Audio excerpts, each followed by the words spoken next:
Good afternoon or good morning. My name is Maggie Taliska. I am your current Global Programs Board Director here for Women's Energy Network, and excited that you've joined us today for our May event on cybersecurity with Christian Hansen of Moss Adams. And we really thank INEOS for sponsoring this event. Just some reminders, we will be recording this event, but we ask that you do not record or distribute this. A couple of other housekeeping rules, if you keep yourself on mute. After talking with Christian, what we thought, if you do have questions, especially with something that he's saying at the time, put it in the chat. I'll be monitoring that and I will alert him that there's a question. And worst case, that we'll look at the questions at the end of the event. So again, if you have anything, any questions about what he's saying, just put it in the chat and I will let him know. This is your lovely 2024-2025 H1 Global Board for Women's Energy Network. We're coming up to the end of our term next month, and I just want to say it's been a pleasure serving with all of these women. They're highly confident, friendly, fun, everything. I've had the best time serving on this board with all of you. Thank you very much to our global sponsors. Without your support, we couldn't put on great programming and have all the resources for our members. And we've announced sorry, I didn't mean to clap really loud there, but we've announced the next WEN conference to be held next year in Fort Worth. Registration is open now. Really excited. A friend of mine, Julie Brown, is going to keynote the conference and open it up. If you haven't seen her, I'm going to give you a little FOMO. You are missing out. She's fantastic. She's going to really set us off for success at that event. So make sure you register and we'll see you in Fort Worth. All right, today's event. We decided to have a cybersecurity event. Some of us at WEN and some of the chapters have been, scammed, and there's been some challenges with that. So we thought it was a great idea to bring in someone to kind of talk through these kinds of things that are happening in our work and personal lives. Before the call, I was telling Christian and Allison, I just started a new job and got spammed, whatever it's called, recently. My new CEO was apparently texting me, and I didn't know him. I just met him last week. And he's, I need a favor. And I'm like, well, sure, you're the CEO. What do you need? And then it was, okay, can you go to the grocery store and get me a gift card? And I was like, oh, maybe that's not my CEO. It's the fake CEO. But it continues to happen, and it's from different numbers. And it's really odd that it's happening here in Charleston, South Carolina. I'm getting calls from an 843 number when my cell phone isn't even in here. So it's a good time. There's a lot of this activity going on. So it's a great time to host an event like this. So with that, I want to hand this over to Christian Hansen of Moss Adams to kick us off. Thank you. Thanks for having me. I guess a quick intro while I look for the share button. There we go. Oh, great. Where did the slides go? Right there. I work at Moss Adams. I've been with the firm for about 4 years. They acquired the firm I worked with previously. So cumulative, I think I've been between the two for about 12. Basically, I've worked in IT audit, cybersecurity things for about 20 years. And today I lead our cybersecurity consulting practice. I speak quite often at varying events. And so I was excited at the opportunity to come speak with you all today. This one's speaking to you is a little bit interesting because it's usually I'm speaking to corporations about, their corporate practices and whatnot, whereas now we want to talk about individual things. Most of the things that we need to cover will apply to you at your job as well. So you can probably take these and translate them there as well. Looking back, 2024, what happened? And this isn't just 2024. I tried to find breaches that were more interesting and related to personal information. So Equifax, this was a few years ago now, but big credit reporting agency. I don't know about you guys, but I don't remember ever signing a deal with Equifax personally to say, yes, you can have all my data. So that whole industry is kind of interesting in and of itself. They had a massive data breach, and because of the nature of the data they hold, there was a lot of information, a lot of interesting information was stolen. Here's some details on it. So that one was in 2017. There's about 147 million impacted by it. Name, social security numbers, birth date, addresses. I think some people, but not all, had driver's licenses. I believe this affected people, United States, the UK, and Canada, if I remember right. The breach happened in March of 2017, but Equifax didn't catch on to it until May, which isn't surprising or necessarily unusual, to be honest. The historic average between like breach time and we figured it out is usually about 3 months.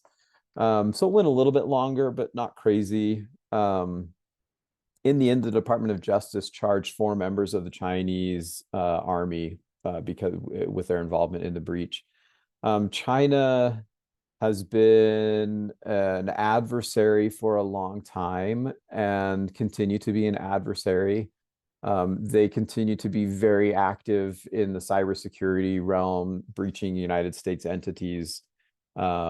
I have my own theories and reasons, thoughts on that. From an individual standpoint, candidly, there's not a lot you can do about it. Facebook. I changed the name, but I didn't change the details on this. Wow, go me.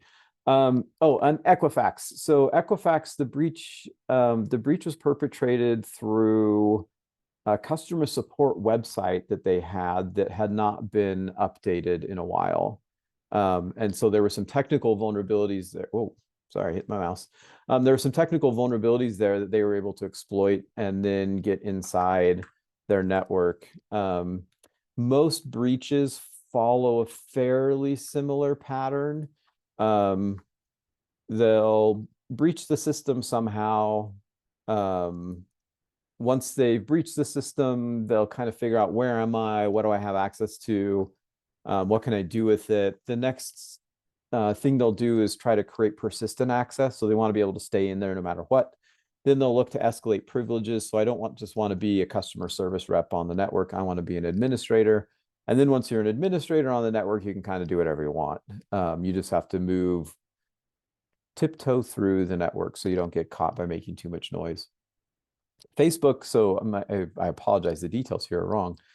They were breached in 2019. There were 533 million individuals who had data leaked.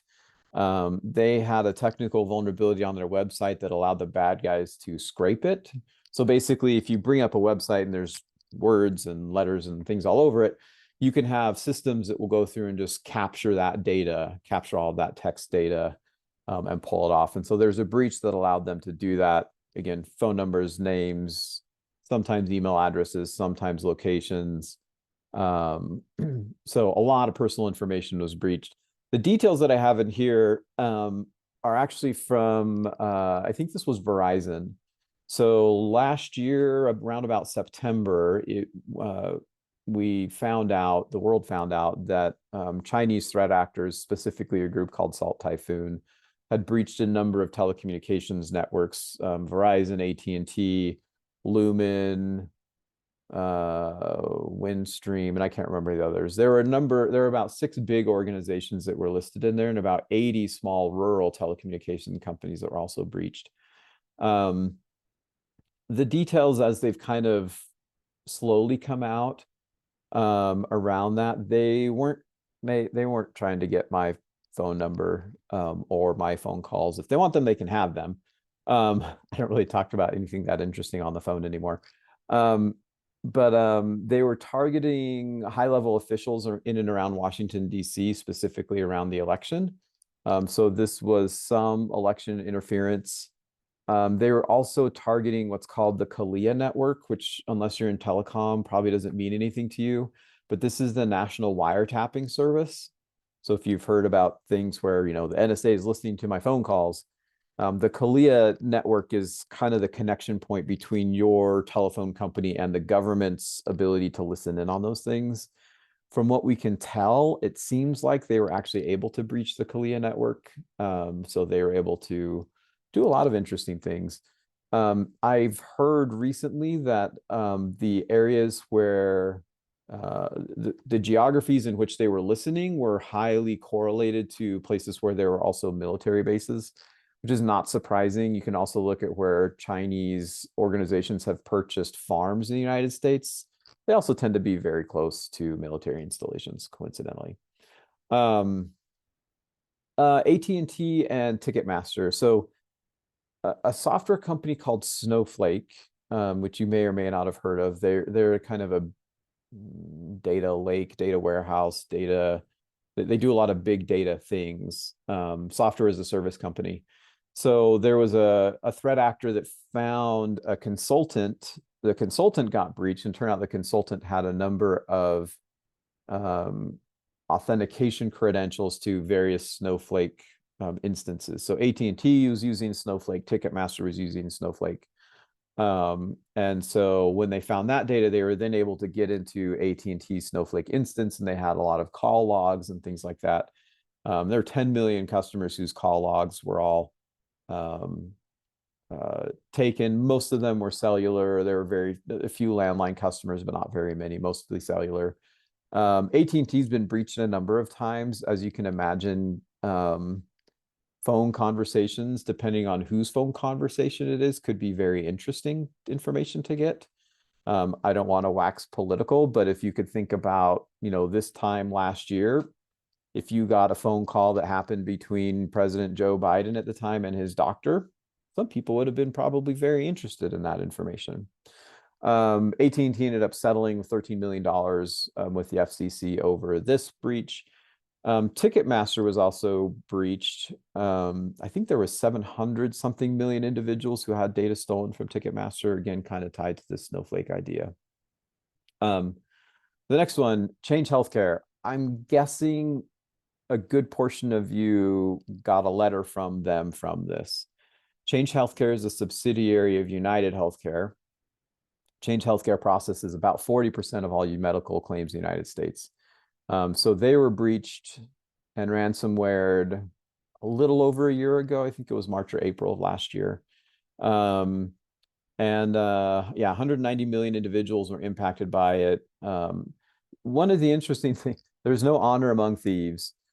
So the way there is basically an economy, a whole economy of that supports the cyber criminals. So there are groups who do nothing but are software developers, and they build the tools that are then used by the people that actually go and do the breaches and whatnot. So there were two groups involved in this breach, one that had developed the software, the other one that was licensing that software to run the breach. The group that ran the breach demanded a ransom. It was approximately 25 million, I think, is what ended up being paid. And then they disappeared. And not only did they just disappear with the money, they actually put up a fake takedown notice on their own dark web website. So what'll happen when the FBI or other security agencies take down some of these hacking groups? They'll take over the server. They'll put up a page that says, "Hey, we won. We took this over. Whatever." So the ransomware, the hacking group put up a fake takedown notice from the FBI, pretending like they'd been taken out, but they actually just disappeared into the ether and took the money with them. So then the folks that had the software actually ended up with, I think it was 4 terabytes of Change Healthcare's data and customer data, and said, "We're going to leak this data if you don't pay us a ransom." And Change Healthcare said, "Forget it. We already paid someone. We're not paying again." Then the data started leaking, and then about 2 weeks later, the data stopped leaking. So from what I read, the estimate was it was another 22 million in ransom that got paid. The root cause of this was a customer service agent again. So there's a remote customer service person that authenticated through a VPN or something of that nature that did not have multi-factor authentication turned on, and their username and password had been stolen. So humans tend to make our life, we try to make our own lives easier. And so sometimes we reuse our passwords, and we shouldn't reuse our passwords. The most likely scenario, at least in my opinion, is there's a database, there are databases on the dark web that you can go purchase stolen usernames and passwords. And sometimes they work, sometimes they don't. But what you'll find is that, if you stole all my passwords, you'd find, hey, here are all the passwords associated with Christian Hansen. So then you could go try, if I work at Moss Adams and you find a authentication point, you can just go and burn through all those password combinations and see if any of them work. So we call it password spraying because you're kind of just guessing. But if you have multi-factor authentication turned on, that mostly eliminates that attack, and they did not have that turned on. So it ended up freezing medical billing in the United States for a good few months. I've got 2 letters from them about, my 2 of my 4 kids who had their healthcare data stolen. Healthcare data is super valuable on the dark web. In that market, a stolen credit card, depending on who you ask, it's maybe worth $1 to $5, maybe. Because it's hard today to monetize a stolen credit card. Healthcare information per record, it's about $30, again, depending on which statistics you read and listen to and believe. But the data can be remarkably more valuable, complete healthcare records. National Public Data, most of you probably haven't heard of them. They were a kind of a background check data clearinghouse type of place. They have a lot of old data, but there were 2.9 billion records stolen, affecting 170 million people, again, between the United States, Canada, and the UK. Bad guys were inside that network for 4 months before the data went up for sale. So again, we're outside of the historic trend of 3, but still pretty dang close. The source of this breach, so there are a number of data brokers that then buy data and then would sell it to National Public Data. One of those data brokers on their webpage had a file linked into it that had the usernames and passwords for their database. So that was a very ridiculous mistake to make. So it actually just put them out of business too. They closed, filed bankruptcy and shut it down immediately. They didn't even try to recover from it. Yahoo, this is another older breach in 2017. There were 3 billion records stolen. This is kind of interesting because it relates to the Change Healthcare breach. No bank accounts were stolen, and you'll see this a lot. So if you see that your data has been stolen from somewhere, they just got your password, but they didn't get anything else. They didn't log in, so on and so forth. None of your personal information was stolen. Okay, that's fine. The trick is that it's those breaches that lead to these databases being compiled where we have all this collated authentication data. So be wary if you get a notification that, your account may have been breached at Yahoo or Gmail or whatever it is. The things to be thoughtful about are, you don't want to be reusing passwords. And if you have, you need to go change all of them to something different. And we'll talk at the end about kind of remediation things and what we should do about it. The last one was me. And I didn't actually get breached. I had a fraudulent credit card transaction show up.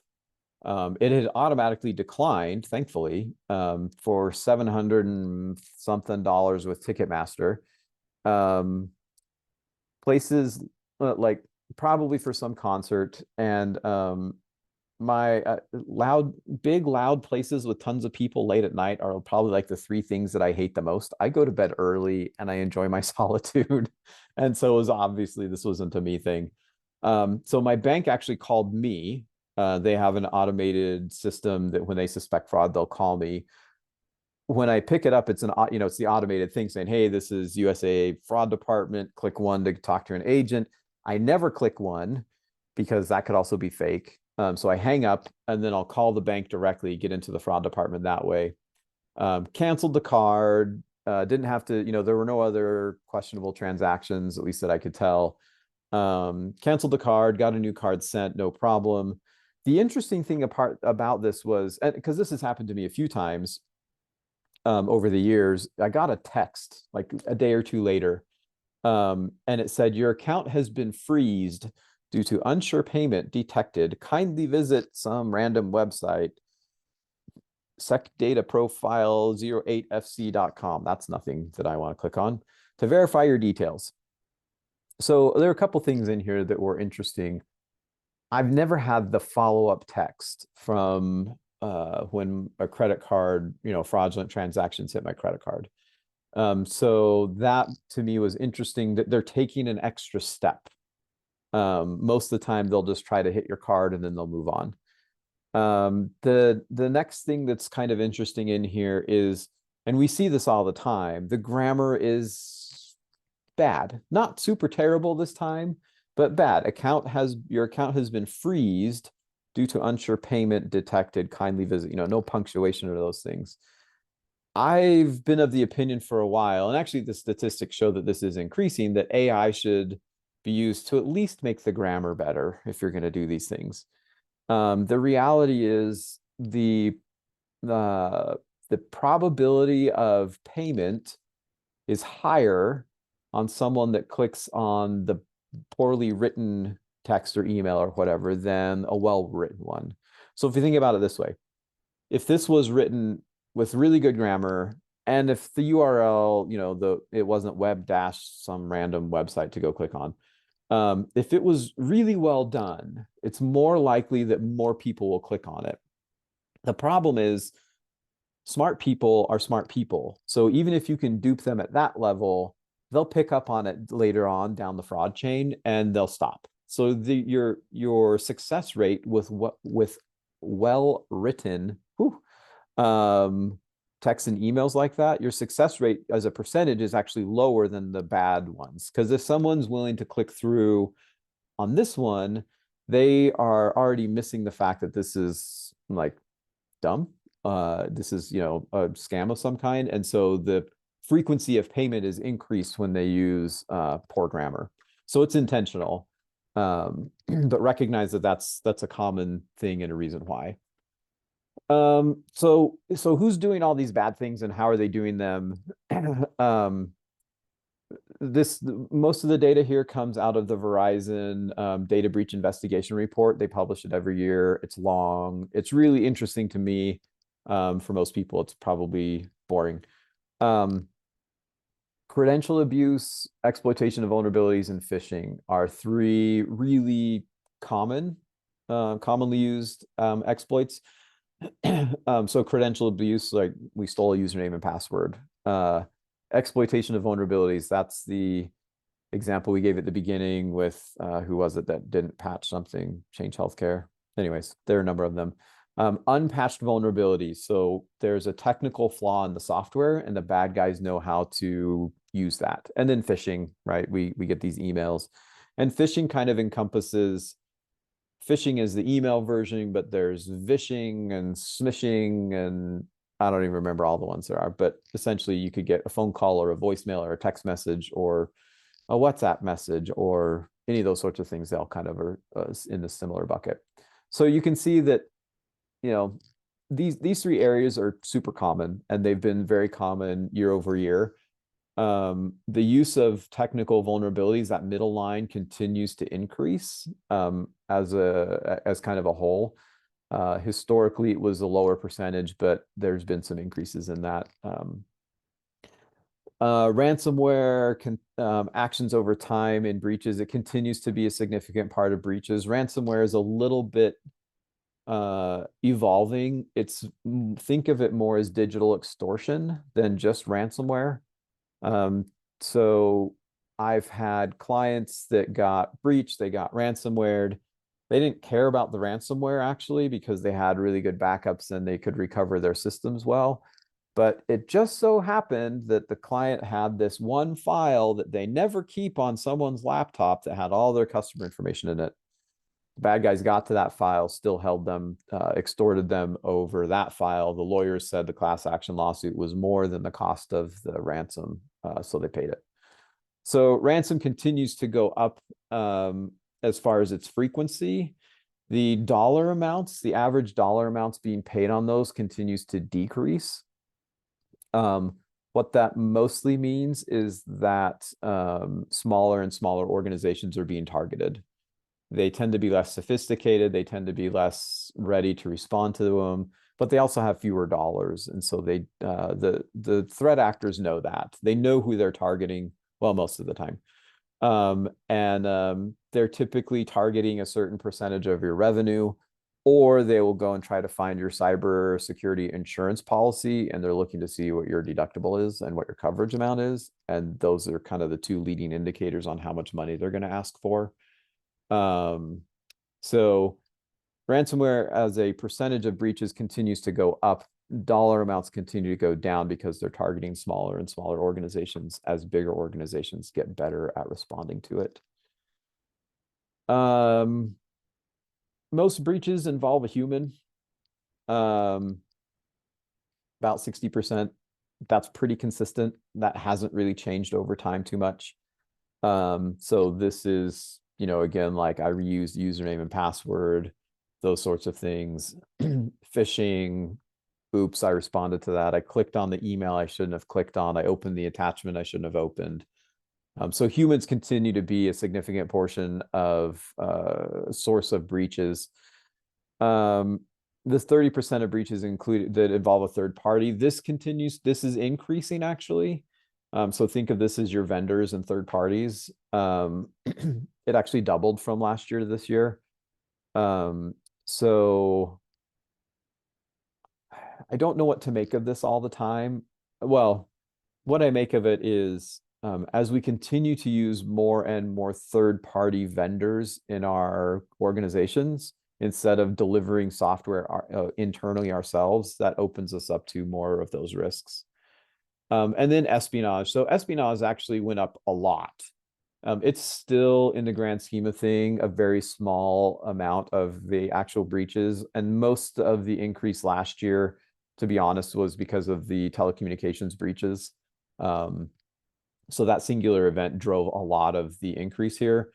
Also, there's a war going on in Ukraine, so we've seen an increase in nation-state actions from Russia, and also the turmoil going on in Israel and Gaza. When those things kick up, we tend to see greater activity from Iran and a few other nation states that are sensitive to the political things that go on there. So espionage is interesting. Honestly, as individuals, if the Chinese want to get your personal data, they will. There's not a lot you can do to stop that. The good news is also all of us as most of us as individuals are not that interesting of targets. Again, if they want to see my phone call records and every time I don't answer my 17-year-old son's phone calls, well, they can do that. So yeah, human element. So historically, it'd been up a little higher. It continues to trend downward. Human element breaches from credential abuse, social actions, you can kind of see the breakdown. So credential abuse continues to be a high.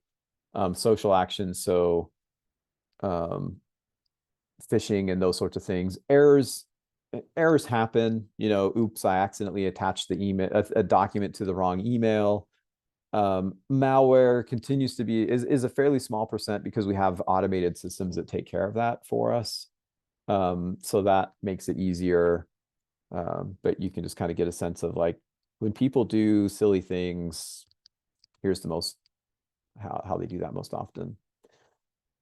Technical elements. So when we talk about exploitation of vulnerabilities and credential abuse and phishing, the trend lines are just super interesting. So credential abuse continues to decrease. Multi-factor authentication helps a ton with that.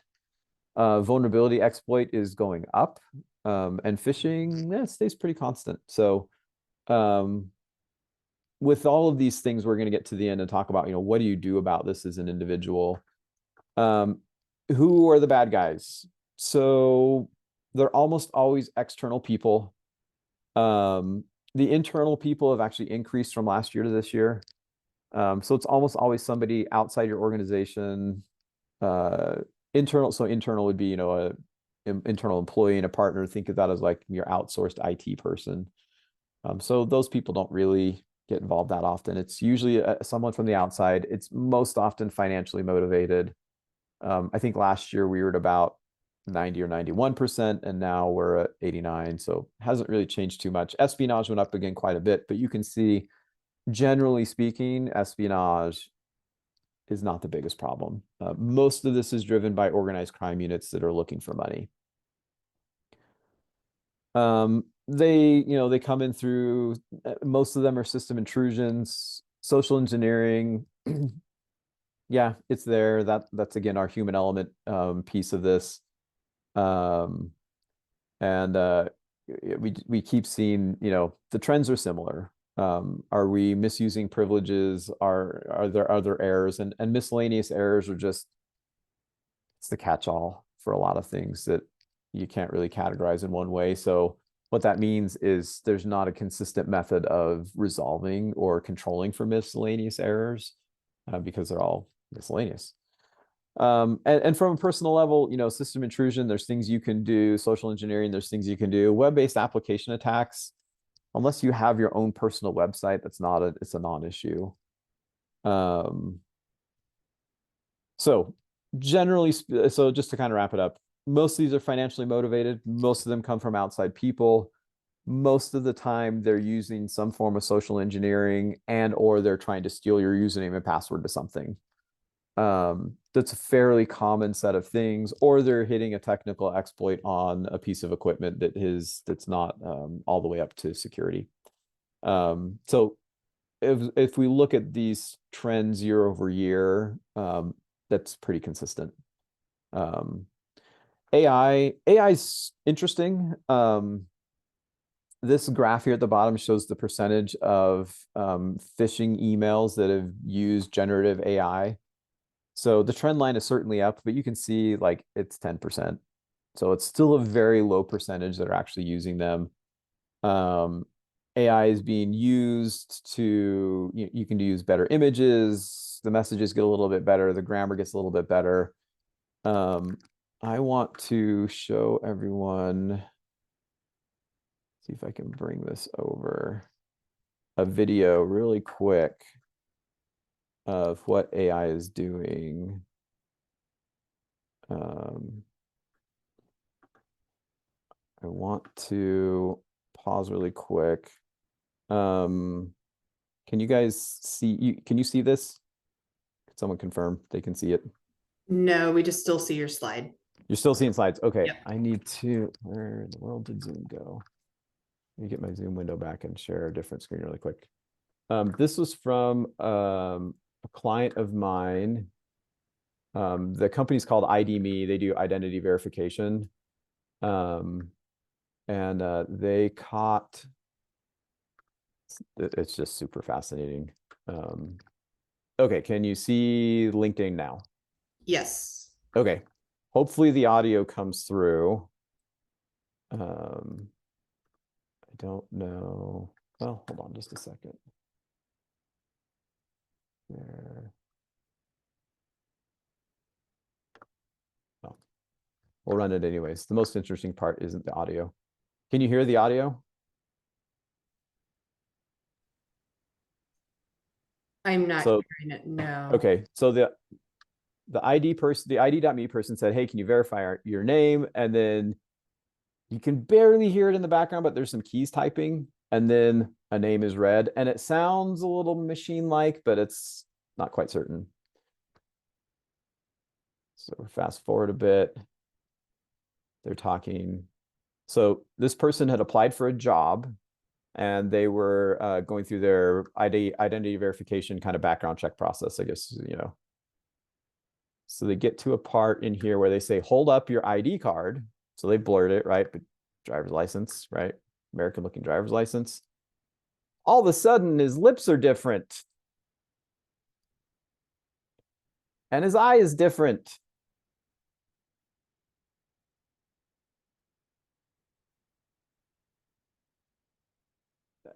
But now his eyes and mouth are the same again. So the agent had come on and said, sorry, we couldn't identify you couldn't validate your identity today. We'll send you an email with some details. you can't hear this, but now off screen, there's some they're speaking to each other. He's, talking to a handler or whoever. It it sounded to me like it's Korean, but I don't know.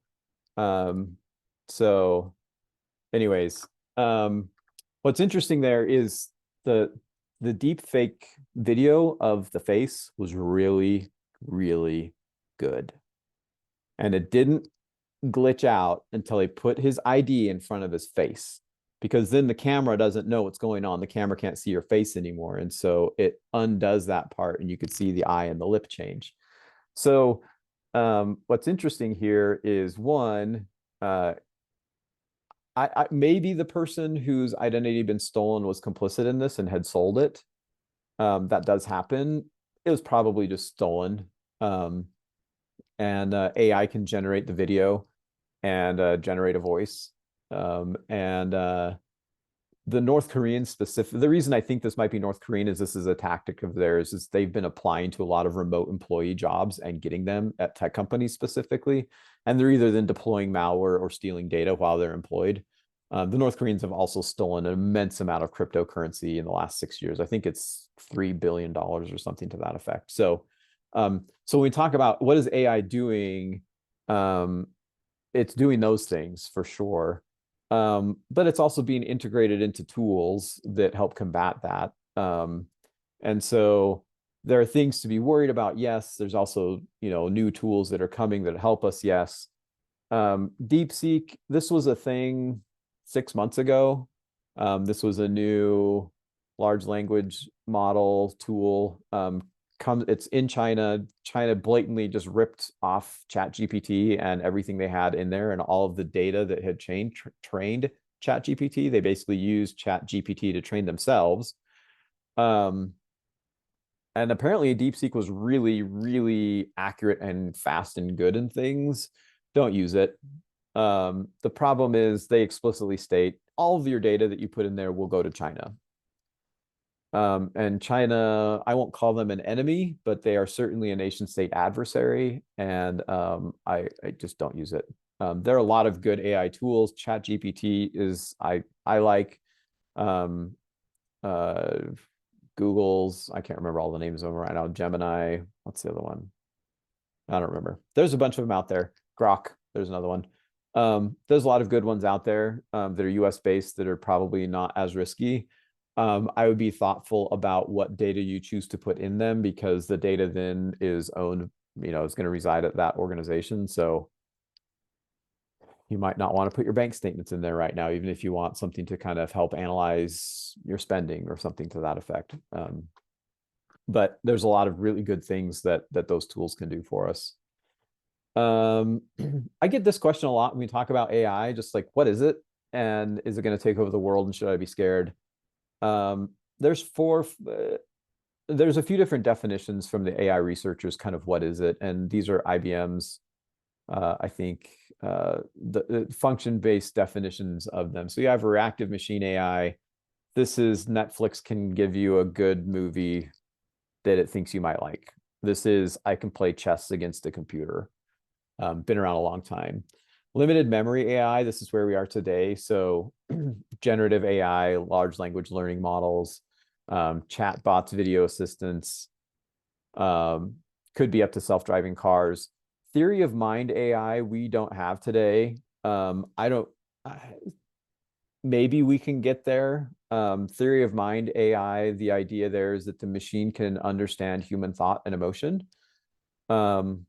Humans have a hard time understanding human emotion. So unclear if we can train a machine to do that for us. And then self-aware AI, which, if you're seeing the Terminator movies, that's what Skynet is. So we have a long ways to go before we get there. And one of my coworkers that doesn't work in technology at all we were just chatting, like she said, do I need to be worried about AI? Because I'm getting anxious about things I'm reading. And I said, the thing is, we could still go unplug it. So until there's an autonomous robot that can fight me, I'm not super worried about it from that standpoint. Hey, Christian.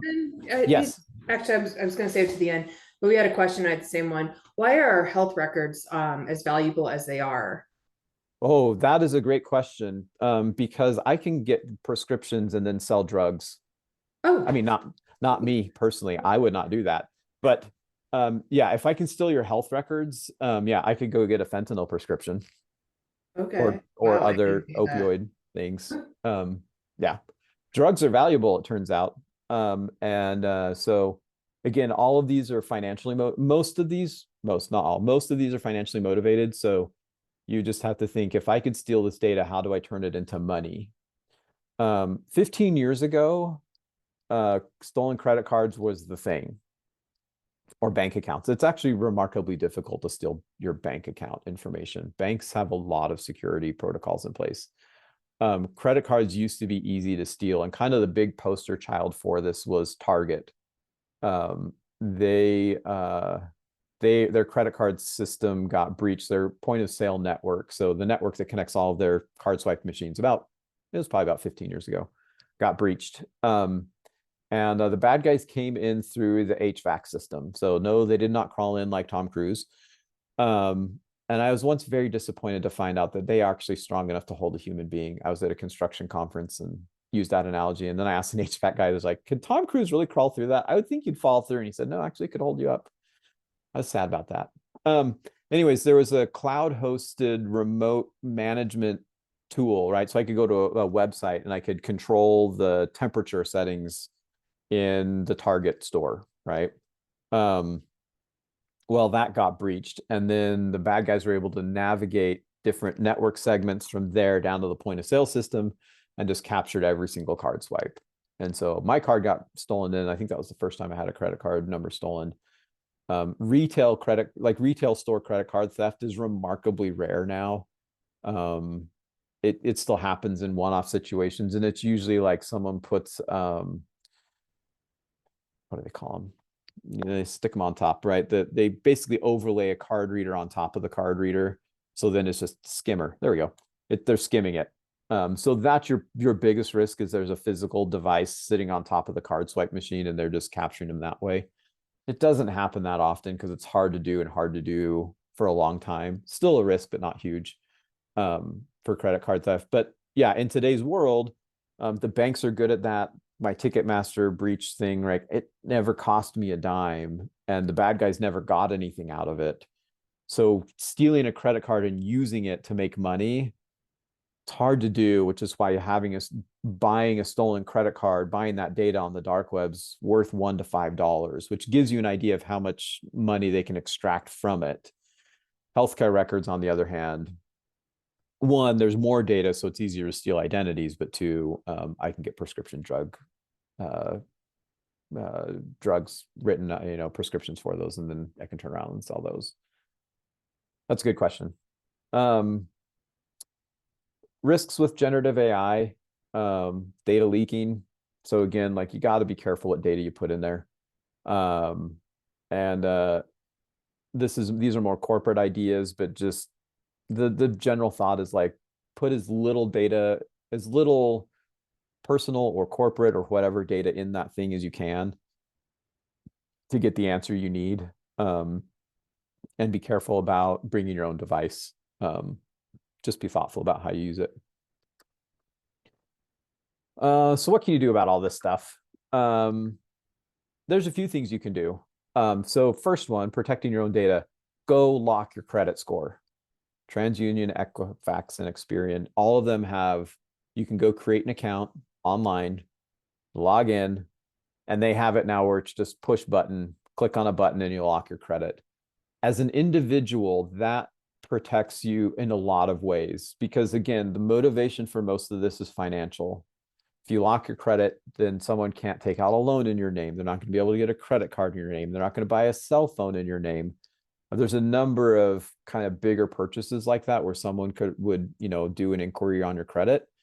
So just go lock it. And thankfully today, because it's so easy to unlock it, it's less annoying than it was 10 years ago when you had to call in, or you'd send them an email and then it'd take them 3 days to unlock it if you needed to, you're getting a mortgage or whatever you were doing. So go lock your credit, go do the same things. I did this for my siblings. I told all of them to do it. I did it for my wife. and my mom and a bunch of people where I was just like, my mom is 72. She's not getting new loans for anything on a regular basis. We're going to go lock that down.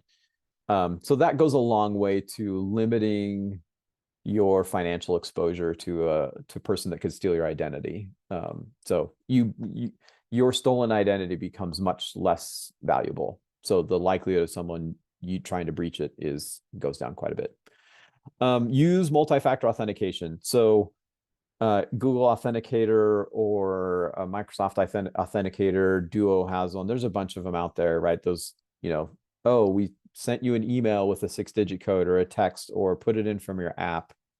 I will tell you that the email and the text-based codes are not ideal. It's better than nothing, but if you have the choice, as annoying as it is, use the Authenticator app.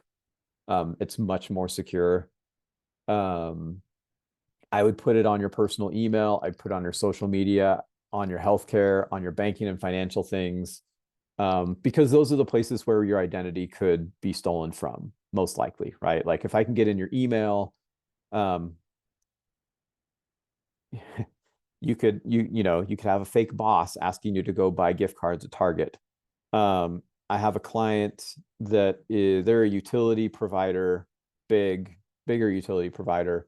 They were doing a construction project. I don't know what it was. They got an email and they were about to pay the construction folks that pay them for whatever the work was that was done or being done. And they got an email from the construction company saying, hey, we switched our bank. Here's our new banking information for the money transfer, for the wire. Client did a smart thing. They picked up the phone, called them and said, hey, construction company, did you just change your banking information? They said, yes, we did. And they said, okay, good. Just wanted to make sure. Hung up the phone, sent a $16 million wire to the wrong place. Because as much as they confirmed that they changed their bank, they didn't verify the actual details of the wire transfer, that those had also changed. So the bad guy had basically routed the money to a different place. Thankfully, they caught it before it left the United States, so they were able to recover it. But that's what can happen by just hacking into your email. Right? They hadn't breached the whole company, the construction company. It's just email, but it can be used in that way because think about it. You get an email, and it comes from the actual right email address. And AI, I could point AI at my inbox and read the whole thing, and then write an email now in my voice or the target's voice. Right? Christian's email got breached. All of his emails to and from his wife can be read. Then we can write an email in his voice asking for something specific. So it would look 100% legitimate. So protect your email account, use multi-factor authentication. Same with social media. Those are kind of, depending on how active you are on social media, those are valuable or not valuable. But again, it's another way that people could steal portions of your identity. I would be really careful with what you post online. Humans are inherently social beings, except for everyone in cybersecurity. So we want to be social, but just realize that whatever you put out there, everyone can get access to. Just assume that anybody can get it. And so be careful with what you put out there. Consider using a password manager. So I personally use a tool called Bitwarden. I pay for it every year. It's not a company tool. It's my own. It's not ridiculously expensive. I make my wife and kids all use it because it allows me to create unique passwords everywhere easily. It's got a plugin that sits in the browser. There's an app on my phone that can be tied to Face ID. So it can be fairly seamless, but it allows you to create a unique password for everything. And then you don't have to remember every password. You remember your password to your password manager tool. On that note, with passwords, the most important thing is how long it is. Whether you add numbers or letters or numbers or characters, special characters, and all that kind of extra stuff you can throw in there. Computers are really fast today, and so whether you go from every letter in the alphabet to every letter plus every number plus every character on a keyboard, it's still not that many. The more important thing is how long it is. So I like to use passphrases. So think about, I don't know, your favorite song or your second favorite song, because your favorite song you might have posted on social media. Um, a song you like, a poem you like, a phrase you like, something like that. Use that whole phrase. Use the letters from every word in that phrase. Something to that effect. But the longer you make it, the stronger it is. That's the most important characteristic in any password. If you really want to get fancy, you could move to a pass key, which think of it as like a USB device. And if you get the biometric one, it can read your fingerprint. So if you use a MacBook, or they've got a fingerprint reader on it, which you can also use as your pass key, that just skips passwords altogether. Not every system can support the use of a pass key yet, but they are more secure than passwords. So lock your credit, use multi-factor authentication, email, social media, anything banking and financial related, anything healthcare related. Those are probably your most important targets. Next, protect your systems. So think about your home Wi-Fi, turn on encryption. Your home Wi-Fi is probably not a big target, unless you live in a very densely populated place. Like, how many people could see my Wi-Fi from my house? Half a dozen? Let's say there's a dozen households around my home that could see my Wi-Fi, and probably half of those folks are 60 plus years old because they retired. They're retired, so they're not interested in hacking me. But it's an easy thing to do. You can just turn that on. When it comes to the passphrase or the password that you use to connect to the Wi-Fi, again, use a long passphrase. Longer is better. Other thing on Wi-Fi, be really thoughtful and cautious when you're using public Wi-Fi things. I can't tell you how many airports I've been in where I'm looking for the airport Wi-Fi, and there's two or three different Wi-Fi things that are pretending to look like the airport Wi-Fi. As soon as you connect to that, they can siphon off all of your traffic, like everything. So that'd be true in airports and restaurants and all those sorts of places. Just be really thoughtful about those. Other things you should do is back up your own data that's important to you. So pictures, family videos, tax returns, up to a certain timeline. Back up your own data, because if you do have some sort of data loss event, you have a way to recover it. Candidly, interestingly enough, in today's world, like, write something down on a piece of paper and put it in your safe at home. Pretty secure because it's not digitally exposed. Passwords or bank account information, that sort of thing, it's not an unreasonable way to secure that at home. Cloud-based things are fantastic. The likelihood of Google Cloud or Apple's iCloud, or pick whatever one you want, totally failing and losing everything you have forever, that likelihood is pretty dang low. So if you're going to pay for anything to protect your own cybersecurity, paying for more online storage and a password manager, those are reasonable places to spend some dollars. Last, update your systems, keep them up to date. So, Chrome in the top right will say, click here to finish the update, or your MacBook or your Windows computer, click here to apply the latest security updates. Do them as soon as you can. Those are the ways that you patch those technical exploits and vulnerabilities that we talked about. Way back I think I was a sophomore in college, and I didn't really know anything. And there was a very rampant worm called Stuxnet that made its way around the internet, and it totally locked my machine up. And so I had to format and reinstall and start over and patch a bunch of things. So still can happen to individuals. But if you just keep those security patches and updates on there, that's good. And try to not run old stuff. Windows XP, a lot of us probably use that at one point. You should never use that again because it's so vulnerable. But the same concept applies. You want to use more up-to-date things because they maintain the security. And last but not least, stay educated. So you probably get some sort of training about this at work.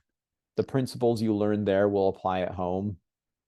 Mostly should be the same things we just talked about, updating your systems, back things up. Be careful with the data you use multi-factor authentication. So Don't click the link in the email or the text. Don't open the attachment if you're not expecting the attachment. I have a client that, not a client, no, this is a coworker. Shh, don't tell me I said this. He got an email from a client who he was expecting it. Communicated back to the client, hey, is this the attachment you were planning to send me? Yes. And then he opened it. Problem is he verified through the same communication stream. His client was breached. Same thing, email had been breached, and was sending out attachments with malware in them. So I think that's all I had. Christian, we had another question, which is a good one. Yeah. How do you tell it's a fake airport Wi-Fi link? That's hard. So one, try to not use it at all.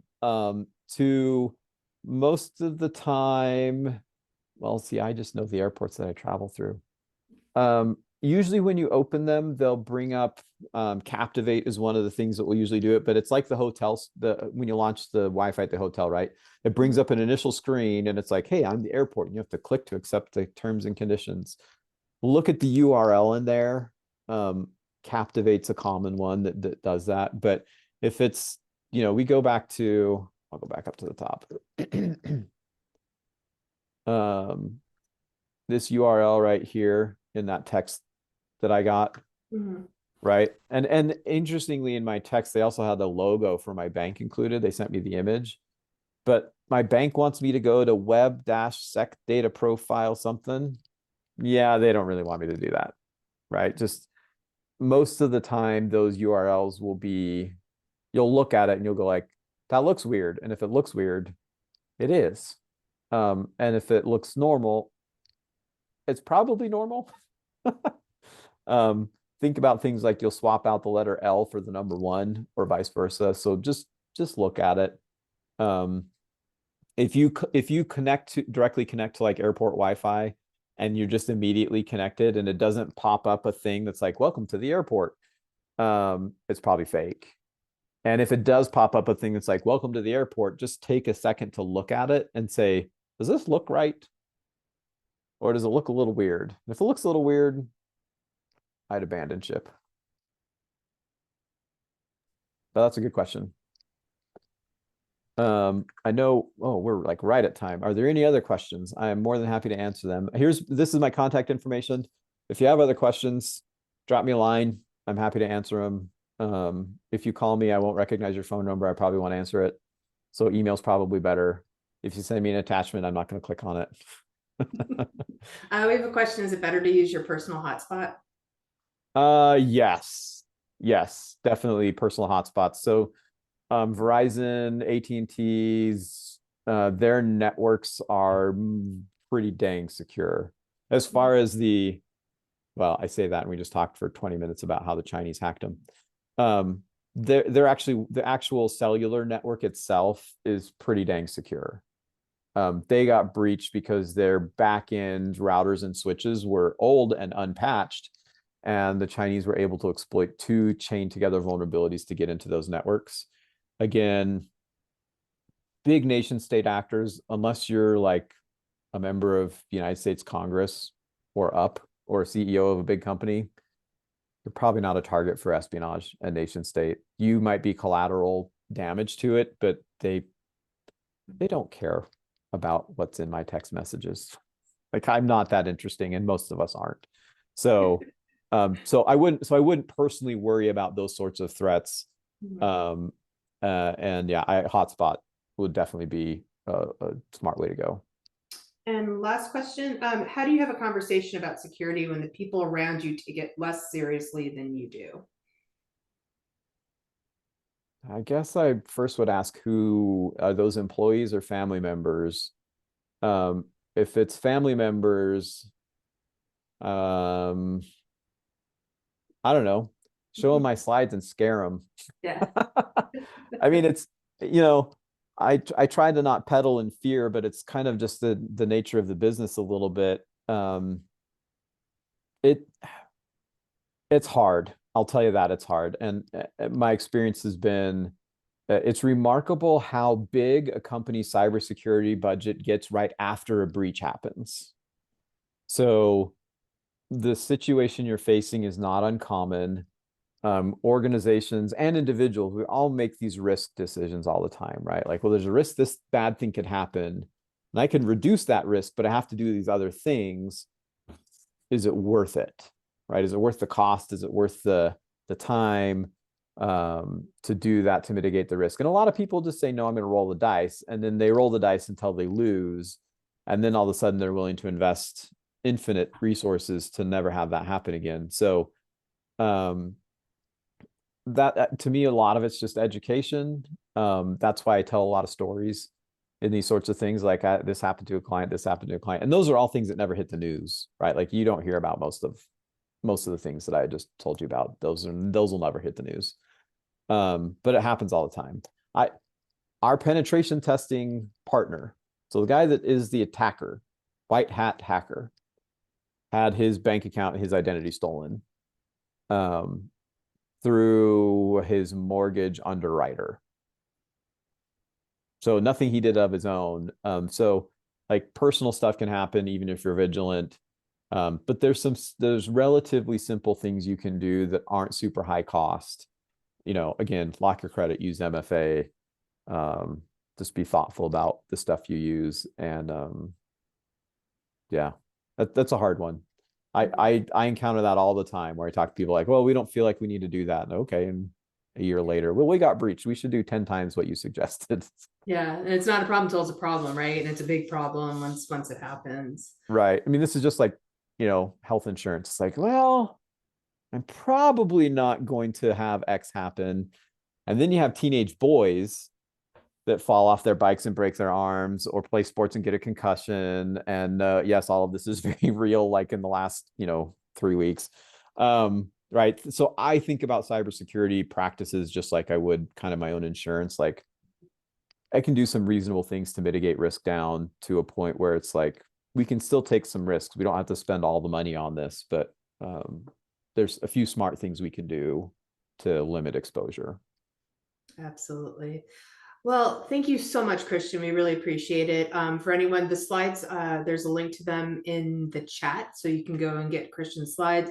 He's got his contact up there.